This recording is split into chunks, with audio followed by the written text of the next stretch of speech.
The younger person has future and possibilities. Our future is not a future, it's a preservation. Let's talk about that. Do people over 60 have a future?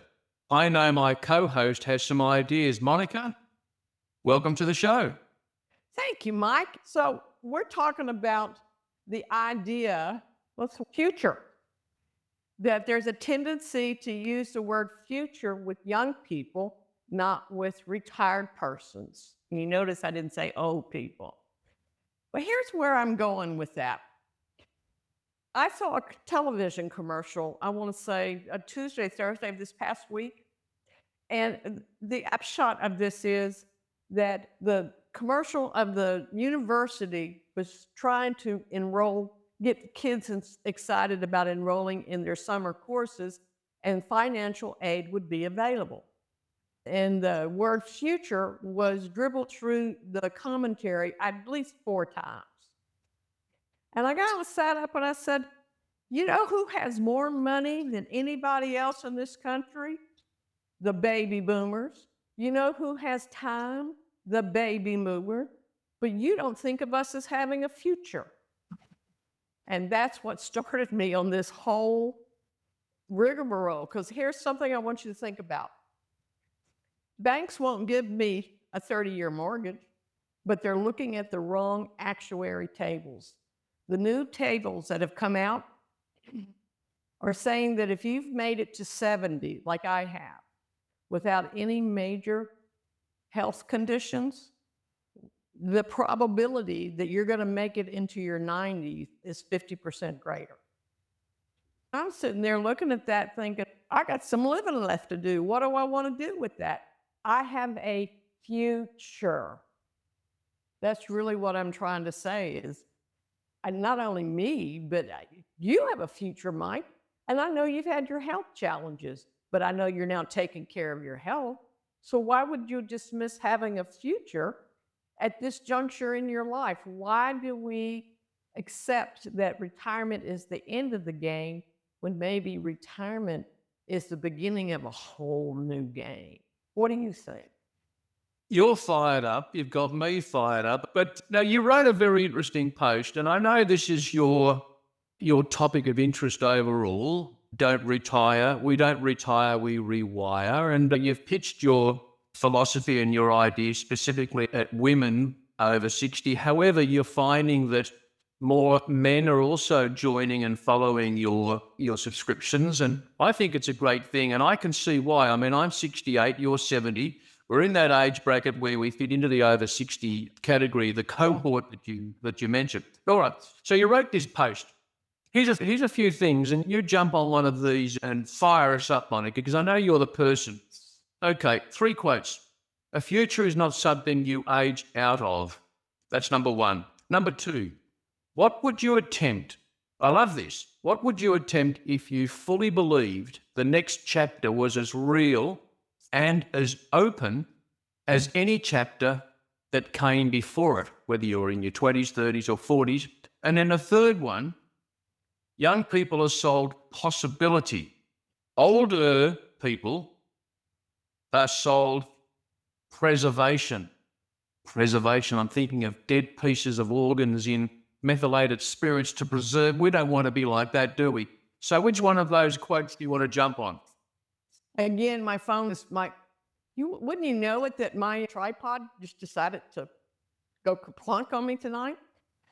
There's a couple of things I want to respond to in that.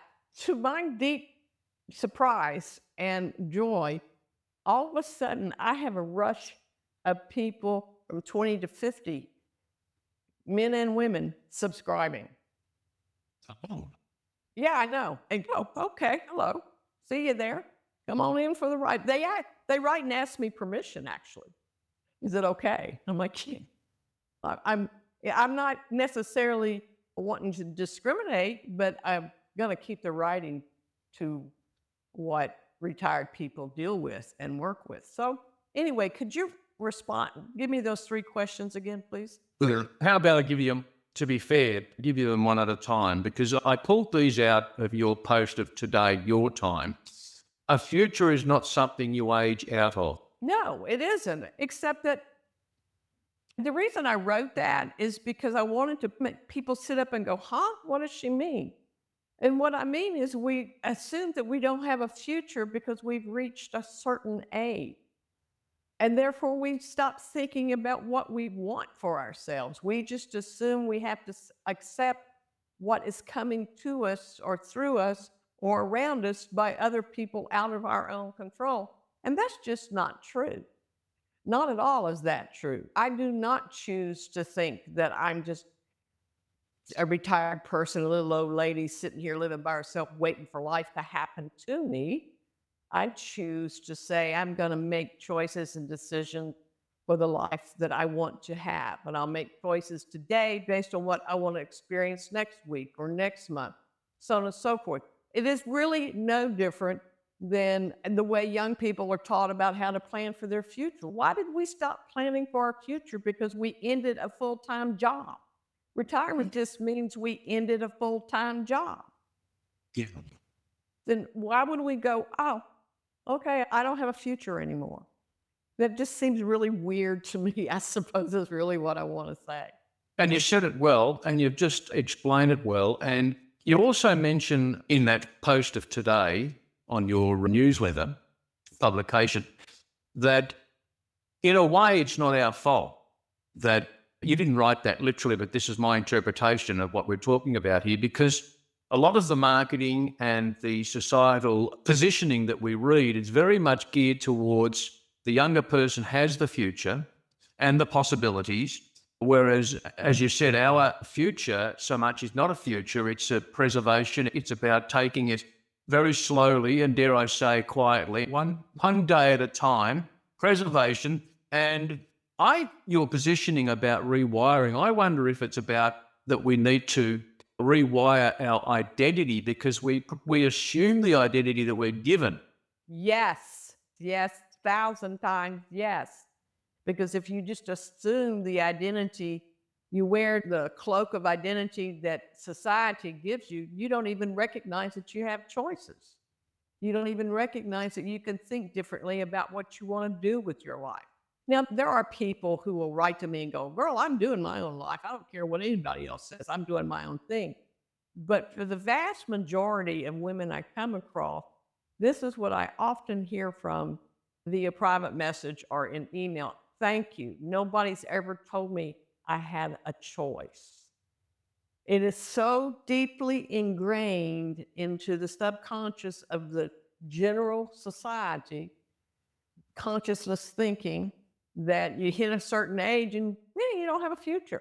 What I'm really pleased about, in particular, what you and I are doing is we're going to kind of kick open the door and start a new conversation to encourage people to rethink by rewiring what they expect for themselves. And it is not a big lightning bolt of, oh, I'm a different person now. It's little bitty steps that lead to the next thing that lead to the next thing.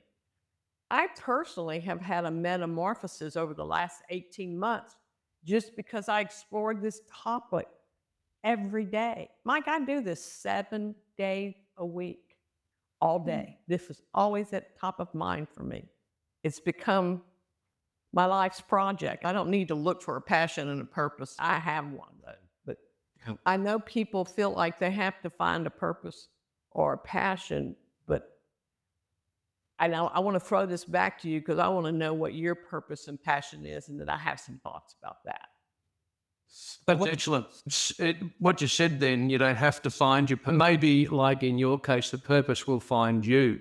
And it has in your case. And let's just remind our viewers, Monica, that you've now built a subscriber following of over 5,000 on Substack. You started on this project, this topic, just 18 months ago, did you say? Yeah. It's over 5,000 subscribers in 18 months. It's just a testament to your voice and how people of a certain age, so you're targeting the over 60, resonate with your message and your voice, and they want to hear more of it.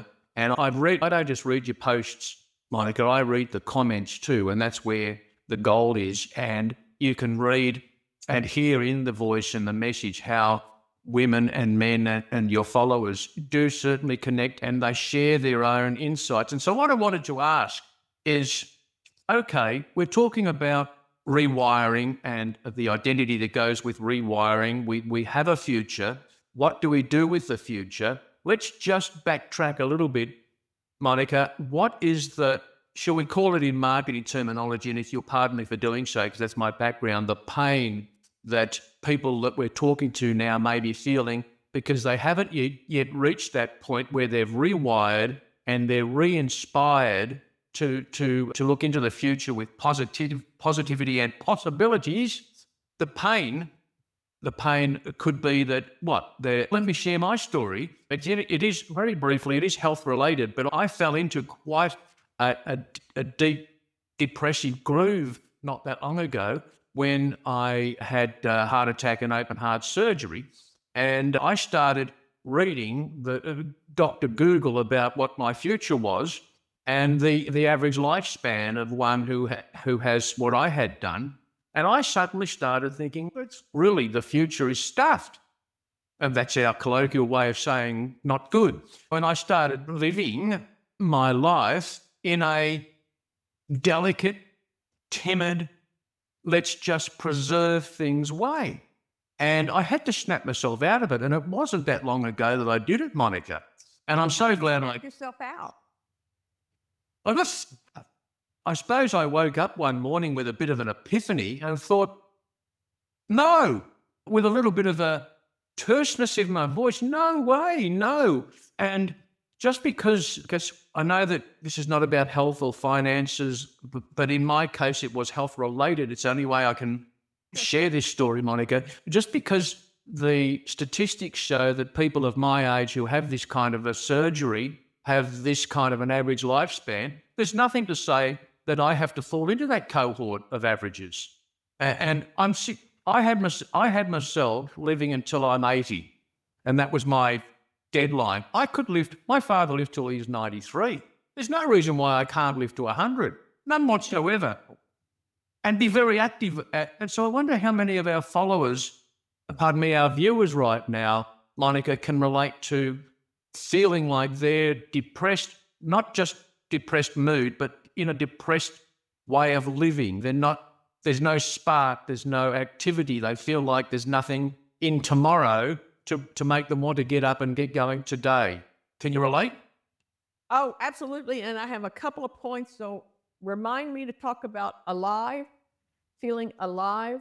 But to directly respond to what you're saying, what I hear the most from, in particular, the women in 68, 69, 70, and some of them are married, they don't feel like they have the permission or the right to explore things for themselves because they've lived a life, what I call obligation. They've lived their life that they chose, taking care of other people. So they don't know how to think of themselves separate from being in servitude to another person. That's a big deal because that's an identity that I'm saying you need to drop that identity and discover yourself. You have every right, and I will take it a step further. I think you have an obligation to yourself to do something that I'm going to refer to as self-discovery. Now, a lot of people will say, oh, she's so self-centered or she's so selfish. I do not think the creator of the universe created us to arrive to this particular decade of life to sit around and go, woe is me. I don't buy that for a New York minute. However, what we're up against is we have all of the marketing agencies and media companies that are targeting our age group telling us and shoving stuff in front of us. Here's what you do to maintain, not move forward, not get excited, just maintain. So on one hand, you have all of that information coming into people, and most of it is subliminal, okay? Not direct into the person, and we know how that works. And then you have a person who's stuck in the cycle of but my life only has purpose and meaning if I'm doing something for somebody else.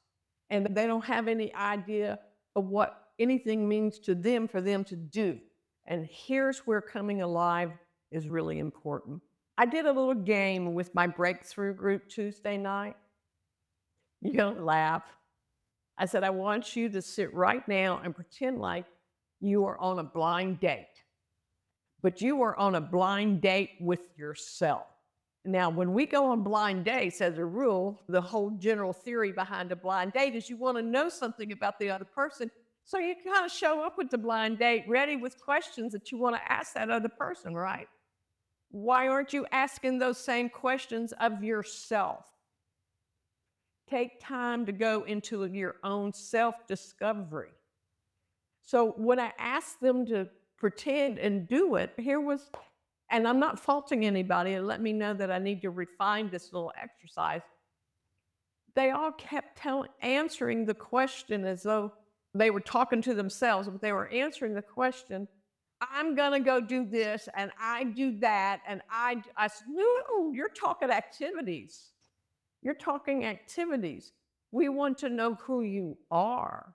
So the whole process of this little activity, this little exercise, is to discover who you are that you have never acknowledged for yourself. It was an amazing experience after they caught on to that. I can imagine it would be. And what comes to mind there is before you can do, you have to be. You have to be the person before you do the things that the person that you want to be or should be or decide through self-discovery you're going to be. And strikes me as important there, again, is that you struck a nerve. And the response from your group was, for them, an epiphany in a way. What's the first step then? Well, let's just say we've got a viewer or viewers, Monica, right now, who really are connecting with what you're saying. And they have that spark of inspiration where they know they have to do something quickly, but they don't know what the very first step is. What is the first step in your experience? I think the thing that I've noticed that is absent from most women who want to begin this journey is they really don't know how to be a student of themselves. If you are a student of yourself, and Mike, you know what I'm talking about. You know what makes you come alive, right? What makes you come alive? Tell me one thing that makes you come alive. Family. The love of my family. Being with your family, okay? But that is not who Mike is. That's an activity. Who is Mike? What makes Mike feel that energy move and get excited and you want to do something? Well, the first thing that comes to mind there with my own identity is my sobriety. And every morning I wake up, I remind myself that I've woken up sober and I went to bed sober the night before. And even after 17 years of sobriety, I don't take it for granted. And I'm able to do the things today because I have sobriety that I couldn't have done when I was drinking and addicted, and the people I hurt and the silly things I did and that. So that's what makes me, the first thing comes to mind is my sobriety, and I give thanks for that every morning. That's not behavioural, that's more a state, isn't it? That's what I'm trying to say. You have to discover for yourself, and you only can discover it by paying attention and noticing when you get a little tingle, okay, a little sense of energy starts moving. Oh, I liked how that felt. Now, let me see if I can find you examples because I live this every day. I'm very aware of everything I'm doing all the time. I'm a student of myself all day long, okay? Oh, it gave me particular delight to open up a Ben & Jerry's carton of ice cream without having to go to my neighbor and ask for help. I was strong enough to do it for myself. Well, that was physical. I got so excited. I enjoyed feeling good about myself. And so what happened next is I thought, what else can make me feel that good? What else do I like that makes me? And I'm looking for things that aren't about art and writing. I'm on an exploratory about what else makes me go, oh, that felt really good. And then as I started doing that and connecting the dots, it brought me to a whole nother different experience where my soul tapped me on my shoulder and said, I've been telling you to go sit in that chair in front of the balcony and enjoy that great big blue sky. So I'll go sit in front of the balcony and enjoy the great big blue sky. And here's what happened. This was this morning, okay? A lot of people who follow me know about my close friend named Greg. Greg owns this building. And for a long time, Greg and I did this little dance. We'd circle each other, like, were we going to date? Or what was this whole thing? Nobody really knew, but we were good friends. We enjoyed having bourbon and Coke on Friday evenings, and we enjoyed having coffee together out on the patio. Anyway, he also is the guy who he picks up all the trash from everybody. And he's going just below my balcony this morning. And I pop my head out and go, yo, brother, how you doing? We just talked for a little bit. And he said, I got to run. And here's the thing. I've done this with him so much that I know he expects me to change my clothes, grab my coffee, and go sit at the patio and have coffee. And I sat down and went, no, I have no tingles about that. I have no sense of aliveness about that. And as soon as I said no, the next thing I wanted to do came flushing right into me, okay? Now, compare that to the woman last summer when he and I first started hanging out on the patio together. I would have moved heaven and earth to get dressed, make a fresh pot of coffee, because I did not want to disappoint him, even though I didn't want to go. I did not want to lose the opportunity for companionship, even though I didn't want to go. Okay?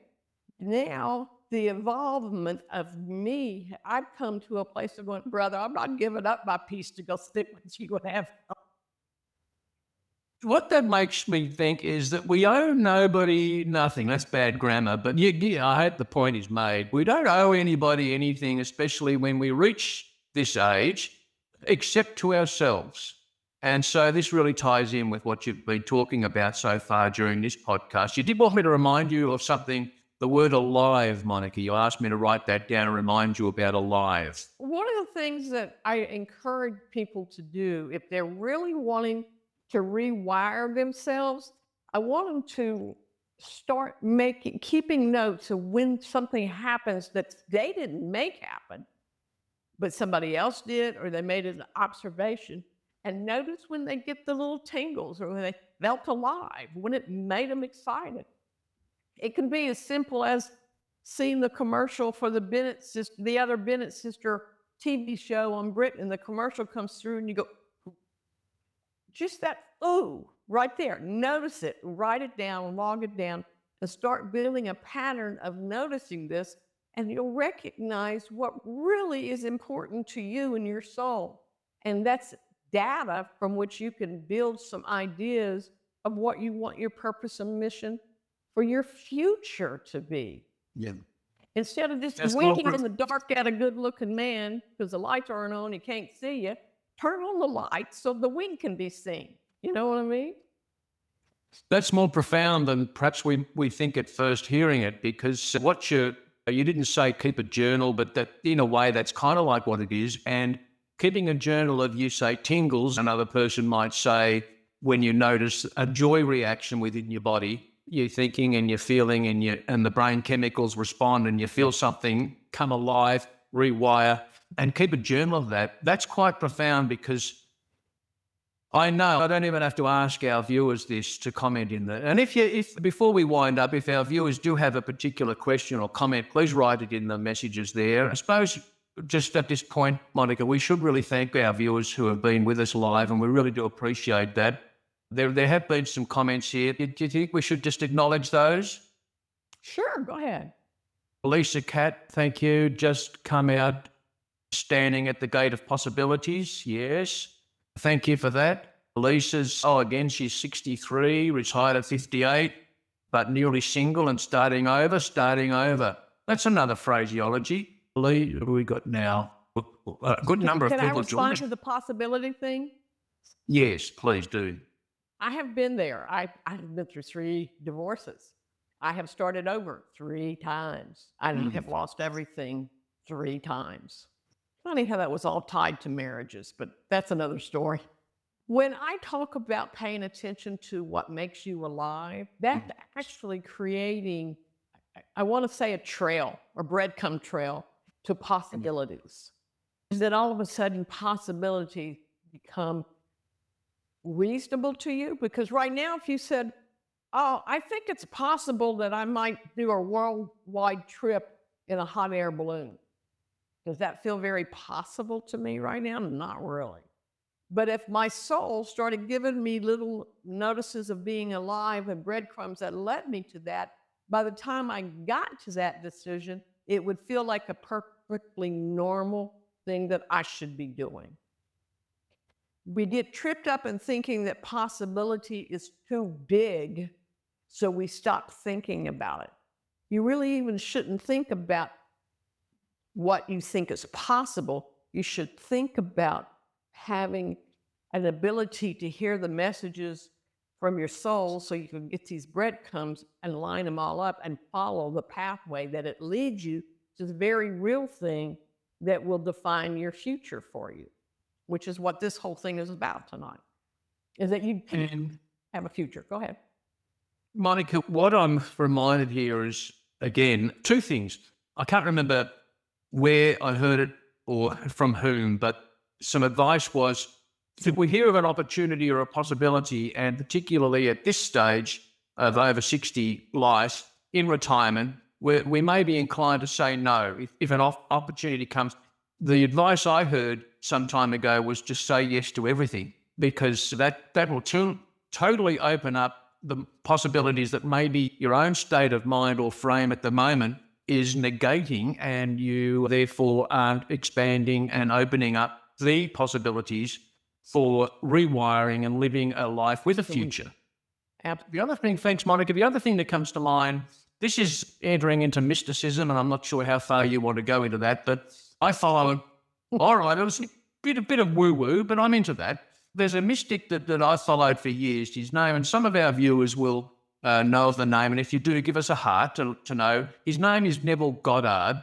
Now, it's just someone I followed. You're familiar with the name, Monica. Some of our viewers will be too. And he had that saying and advice, living in the end, and what would the wish fulfilled feel like? Okay, here we are, perhaps living in the pain of feeling like there isn't a future. I'm just preserving day by day. Monica and Mike are talking about rewiring and thinking of future in the same way we would have when we're in our 20s or 30s. We don't know what what would the future of 20 years look like and feel like for you, the viewer, who's not at the rewired stage yet? And just imagine that. You might see it, vision it in your mind. You may only feel it, but not see anything. You might hear it in your mind. But what would that sensation be like? And what would the activity be? Would it be painting and selling a painting? I know you paint, Monica, and sell your paintings. Creating fantastic work that people obtain from you. It could be joining a walking group or starting. What would the activity feel like? What would the identity attached to the activity feel like? That's a little bit of something that comes to mind. I totally agree with you. I want to capitalize on it and say that the whole point of paying attention to things that make you come alive, and again, I'm going to say, you just write it down as an adjective, what the experience felt like, because you're retraining or rewiring your neural pathways about the experiences that you want to have. And so then when you take what you just said and we go a little step further and go, what do I want to feel like when I'm 80, which is what the future looks like for me. And I actually did this exercise today, so I'm glad you asked. I see, first off, I got to say, I'm blown away at the idea of expansion at this age. It is so cool. There is stuff that's going on and happening I would have never predicted 3 years ago, 2 years ago, a year ago. It's just so exhilarating. But I want to put a big old block of clay on a turntable and start sculpting faces with my hands. Yeah, wow. Yeah. So you see that right there? That's, oh golly, I get to manipulate and move stuff, and there's not going to be anybody to stop me. There's nobody that can be there to give me permission. I don't need to ask permission. I And just Monica, pardon me for interrupting, but what akin to what Neville Goddard would ask you is what would imply that vision or that wish, if you want to call it a wish, what would imply that wish being fulfilled? Not the activity in the process, but the outcome of it and the feeling of the outcome. say the question one more time and make sure I get it. Yeah, so what would imply, Imply. the wish fulfilled? So the wish, I'm using the word wish because that was Neville Goddard's terminology, but the newfound idea that you're going to put a lump of clay on a turntable and mold it with your hands and create faces. Now, once you've done that and the turntable is empty and the clay is now a face, what's the next thing that happens from that? Do you sell it? Do you give it to somebody because you've created, it was their face and it's a gift? I'm pretty sure it's going to be, oh, let's do something bigger. Let's go this big. Let's try the next thing. We have a famous TV show in this country called The West Wing, and the president in this, the character in this is the president of the United States, and he's always saying to the staff, "Done. What's next? What's next?" That's how it feels to me. It's like, what next? Because you bring 100% belief to that experience, no doubt at all. Yeah. And because there is no doubt, you want to go, oh, what's next? Yeah, the feeling of what's next. So Neville Goddard, just to finish off on, because this is not a Neville Goddard podcast, and I'm not Neville Goddard, but his summary there was feeling is the secret. He actually wrote a book, Feeling is the Secret. And so the wish fulfilled, what would imply the wish fulfilled is the feeling that you have of completion of that particular wish, task, whatever, wishes come true. And for you, it's the exhilaration of, wow, what's next? And that's that feeling. That is the zing, or what did you call it when I called it joy entering? You wrote the tingle, that's right. That would be a tingle you'd write in your journal. We're just going through a thought process of, wow, that would be so exciting. And what would be next? That's a tingle that you would write down. I've got 3 things to summarize here, Monica. I've been making notes. And we can finish off, if you like, with your summaries if you wanted to add something. The next 20 years for us is not a footnote on our life. No. There are no footnotes, not at all. The future this is a myth. This is a myth. I actually wrote that this is a myth. The future belongs to the young. Hogwash. No, that's mine. What's yours?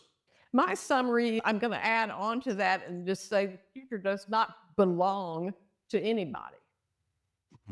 The only people who make that assumption are admin or marketers when they're trying to sell something in particular. Nobody else fully, except that we have been so brainwashed to believe it. That's why the work that we're doing is so important, to help people go, oh, wait a minute, I don't have to accept being like this. I don't like being like this, but I don't know how to get out of this because it's been so conditioned. You know, you count down your years to retirement. You get to retirement and go, okay, I'm here next. What? Oh, nothing.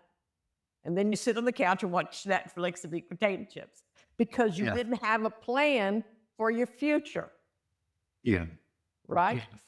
So now you get to create a plan for the next 6 months, the next 6 months, the next year, the next 2 years. Just keep adding and keep building by rewiring how you think about yourself. Yes. Let me tell you quickly a story that Bob Proctor, we know Bob Proctor, the guy that we all know, Bob Proctor. He would talk a number of times. I heard him make reference to an auntie he had when he was just young. And his auntie that back then, who was in her 60s, would say to the family, her regular thing was, I won't be here for much longer, I'll be gone soon. And that was the whole way she framed her position well, she lived to be, as Bob Proctor told us, she lived to be in her 90s. So she added her future was another 30 years that in her mental construct it didn't exist. And so the brainwashing that you speak of the marketing and also what we see and hear on social media even today is that they do want us to think that we're at the end, that life for us now is only a footnote. It's about preservation, wrapping ourselves or soaking ourselves in methylated spirits so we don't go off and start smelling on people. No, hogwash. Now, society expectations versus choice. You wrote about this in your post of today. Society expectations, kind of like what we've just said, versus choice. And you used that word choice a number of times at the beginning of this episode. And so the societal expectations are that we should just retire and hide away. And the choice is that we rewire and fire up. I know you're fired up. Yeah. I'm fired up. We've got viewers who are fired up. And that's what this podcast is all about. Rewire podcast with Monica Hebert and Mike Sills to help fire up those in this same age group that we're in. Monica, sign off and bid our viewers farewell. Thank you, everybody, for being a part of our conversation tonight. If you have any other questions about the processes that we talk about in Breakthrough, reach out. I'll be glad to talk to you about it. If I do my work right here, you're going to have invisible scissors that are going to cut invisible wires to the limited thinking that you have about what you have right now, and you should start soaring and flying. And you shouldn't have to come back to me over and over if we do this right, because I'm not in this to put you in a gerbil wheel so you have to come back to me over and over. I want you to learn to observe yourself, pay attention to who you are so that you can take notes about what lights you up so that those breadcrumbs start showing you where your future really is. Because there's a future for you. You just got to discover it. I love you all so much. Thank you for spending some time with us. I thank you so much. Good on you, Monica, and we thank our viewers who have been with us. And every Wednesday night, 8 p.m. Eastern Time, USA, is when you can catch the Rewire podcast with Monica and myself. We hope you'll join us again next week. But until then, it's Michael and Monica wishing you well. Be good to yourself and be good to others. Bye-bye.